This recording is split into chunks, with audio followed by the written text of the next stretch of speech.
Hey, what's up? It's Father Moo back again.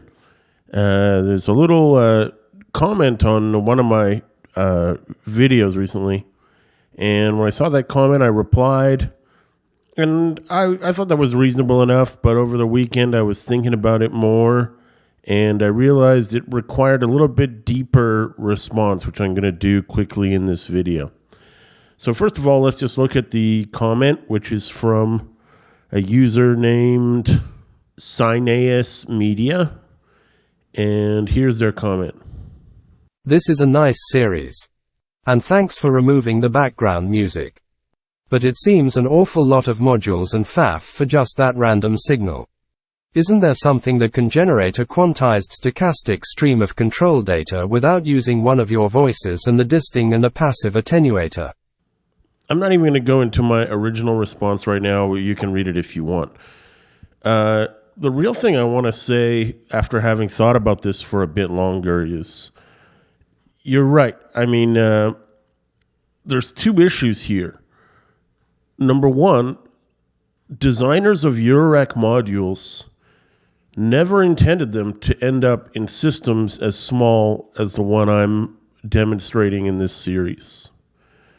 There's no way the makers of the chips module or the Stochaos ever expected it to be in a situation where it would have only 3 other powered modules and a couple of passive modules to interact with. They expected those modules to be built into a system where there are 12 or 14 or 24 complicated, sophisticated, modern modules. So when you think about that, that really explains why the patches that we've made so far have been kind of limited or weird, or as he said, a lot of faff for just a random signal. That's a pretty fair criticism. But the fact is that the designers didn't have my setup in mind.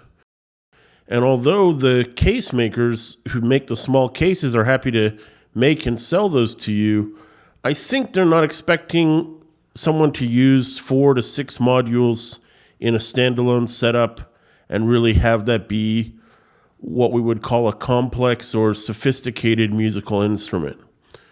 So it's not just that the designers weren't thinking about it that way, it's also very cost ineffective. To buy 4 modules in a case, I'm just going to ballpark it. I'm going to say the 4 modules, call them $200 each, and call the case another $150. So you've already spent, what is that, almost $1,000, and you've got a system that just goes bleep bloop, I'm a Game Boy in a weird universe.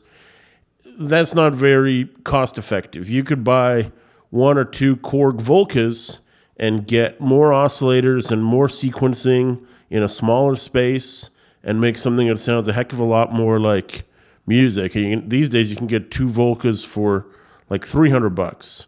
Or you could get I'm not going to say the B word, but a B word 303 and a B word 606, and you can make acid, and that will cost you again probably less than $300 if you went on Reverb or got them secondhand or got a deal.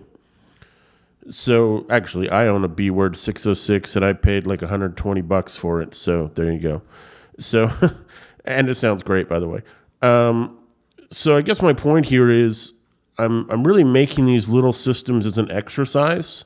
Remember, I'm not going out to buy these modules and assemble them into my little case. I already have more than one big case with lots of modules in it, and I'm pulling them out to place them in this small case and just do a demonstration of what you can get with modules that were never purchased, even with this system in mind, such a small configuration. I guess you could say I did buy the chips looking at its price point and saying, with those functions, I bet I can put this in my small system, but none of the other ones, most of the other modules you see were bought before I even owned the 4MS small pod thing.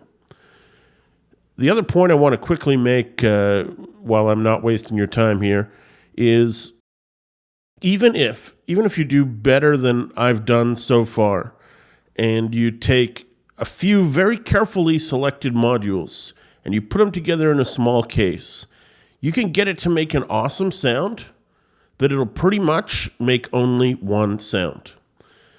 I haven't built it here today because I don't have all the modules needed, and I'm definitely not criticizing the person who made this build. I'm just using it as an example. There's a guy who built a little setup, which I'm going to link the video in the description. And primarily, it's made of 3 modules. One is Pamela's Pro Workout. I think it's the Pro. One is IntelliGel Plonk, and one is IntelliGel Rainmaker.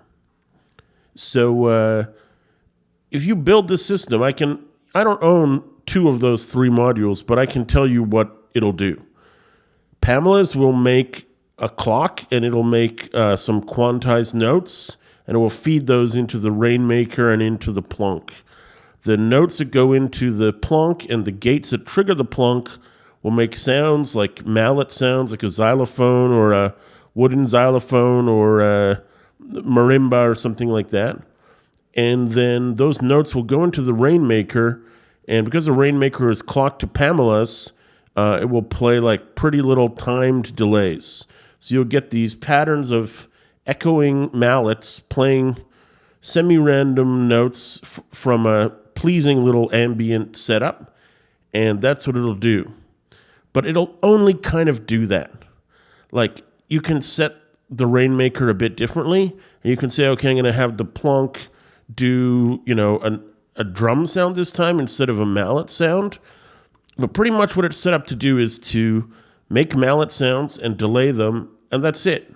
You can't filter the sounds. I guess you can use Pamela's Workout to modulate the Plonk a little bit, and the Rainmaker is a super complex delay, but it's always going to kind of sound like itself. It's a cool little machine for making ambient, but after you've made, I guess you could make maybe like an album's worth of ambient with that setup, and then you'd be kind of like, okay, well, now what? Like, all I'm making is this. I can't make techno with this. I certainly can't make acid with this. There's more genres I can't make than genres I can. So I think this is always going to be the limitation of the small system, is that even if you get a really good build, it's still going to sound like one thing. And even with the builds you see me make in this system, the one I've got assembled now, they're still going to sound kind of like the same thing. The chips is going to make Game Boy sounds. The Stochaeos can make a bit of white noise, which I can use as percussion. And I think in my next video, I'm going to aim for a setup where I use the SQ1 to make 2 different sequences and use both oscillators in the chips, even though one of them is clocking the Stochaeos, and get 3 voices going at once. But it'll still kind of sound like the stuff we've heard before. In some ways, having the disting gives you more flexibility because you can throw that in as an oscillator or something else, but there's still only one of those. So, if it's doing one job, it's not doing one of the other jobs that it could be doing, and it's less useful for that purpose. So yeah, I guess the conclusion I'm trying to draw here is, if you build a small system and you intend to use it only by itself, it's going to be a very limited kind of sound. I would think it's actually wiser to think of a small system as an expander or as an assistant for other modules, because if you really do build an instrument which has the flexibility and the freedom to do a lot of things, you're not even really assembling a eurorack system anymore or a modular system. You're building an instrument. And by that I mean, if you look at something like the Mother 32 from Moog, that's a synth which has patch points, and you can pull it out and put it into a modular system, or you can put it in a little case by itself and use it with a sequencer and a couple other small semi-modular Moogs. So that is an instrument, and it's also a module. I guess what I'm saying here is, if you're going to get into the small Eurorack systems game, it's kind of an anti-design. Like, to think that any 4 modules can give you true musical flexibility and fit in a tiny case is kind of incorrect.